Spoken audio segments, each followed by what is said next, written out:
Hey guys, Tyler Wood from Coldwell Banker up here in Big Bear Lake, California. Just wanted to talk about two things that I hear a lot about real estate values from buyers and sellers that really have nothing to do with it. And the first thing is buyers, a lot of times what they're concerned about is, well, what did the seller pay for it? How come they're making so much money on it? They shouldn't be able to make that much money on it, and so forth. They get caught up in what the seller paid for it. And it really has no impact on what the value is. The value, real estate value, the market value is what most buyers are going to spend for the property, or what any buyer wants to spend for the property. That's what the value is. Not, it shouldn't be based on what the seller paid for it, or who they got it from, and when they got it, or when they bought it.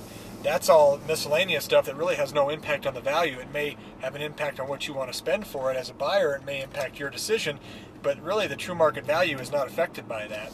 I've seen that come up a few times where sellers have bought a house for, say, $100,000, and they got a great deal when they bought it, and now they're on the market for $250,000, and the buyer doesn't think they should make $150,000. Well, if it's worth $250,000, it's worth $250,000 regardless. And then the flip side of that is on the seller side. They say, oh, I paid $300,000. I want to get more than that. Well, if it's only worth $200,000, then that has no impact. I mean, what you want to get for it as a seller, or what you paid for it as a seller, has no impact on the value now. It may have an impact on whether or not you sell or not, and that's your decision, but it has no impact on what the market value is. The market value is determined by what a buyer is willing to spend in this market.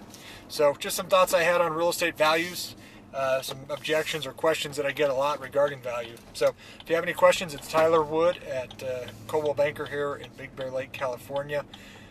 Tyler at thetimwoodgroup.com. Thanks for listening.